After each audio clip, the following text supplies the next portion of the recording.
Takes advantage of that weakness with remarkable precision. Isolation is another powerful tool. Friends, family members, or co-workers who might confirm your experiences slowly disappear from the conversation. The manipulator may criticize them, create conflicts, or suggest they cannot be trusted. Without independent voices, reality becomes much easier to control. Human beings naturally compare their experiences with other people. When those comparisons disappear, self-doubt grows much faster. The emotional consequences rarely arrive all at once.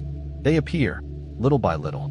A person who once trusted their own judgment begins asking for constant reassurance.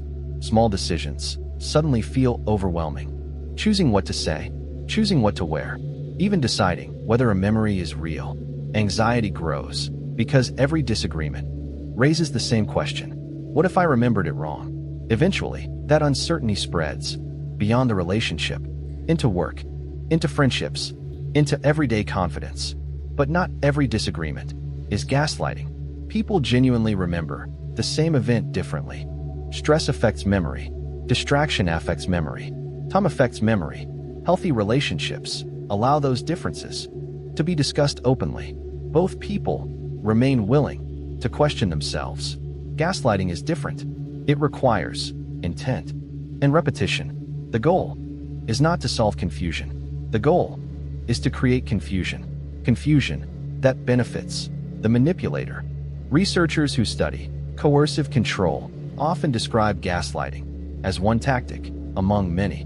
It rarely appears alone. It is often paired with intimidation, emotional dependency, financial control, repeated criticism, sometimes all of them. Working together, each tactic reinforces the others until questioning reality becomes exhausting. Accepting the manipulator's version starts to feel easier than resisting it.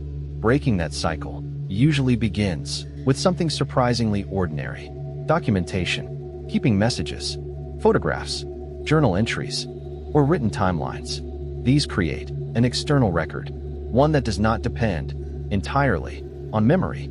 Trusted friends, therapists, support groups, independent voices, all of them can help rebuild confidence. Not overnight, but gradually. Recovery is rarely about proving every single argument.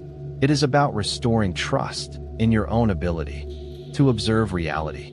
Perhaps the most unsettling part of gaslighting is how ordinary it sounds. Many of its phrases appear harmless when heard in isolation. You're overthinking. That never happened. Everyone agrees with me. By themselves, none of these sentences automatically indicate abuse. Context is everything. But when those same phrases are repeated again and again and again, when they become a consistent strategy to erase another person's confidence in their own experiences, they become something far more destructive. The greatest danger is not believing the lie itself. The greatest danger is reaching the point where you no longer believe yourself. Once that happens, every decision requires permission from someone else. Every memory becomes negotiable. Every certainty begins to fade. By then, the manipulation has already achieved its real objective. Not control through force, control through doubt. Because someone who no longer trusts their own mind becomes far easier to control. They stop asking whether another person is lying. Instead, they begin asking whether they can trust themselves. And that is the true power of gaslighting. It does not merely change your memories.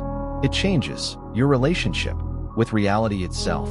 So the next time someone tells you that you imagined everything, pause before accepting their version. Ask yourself, what does the evidence show?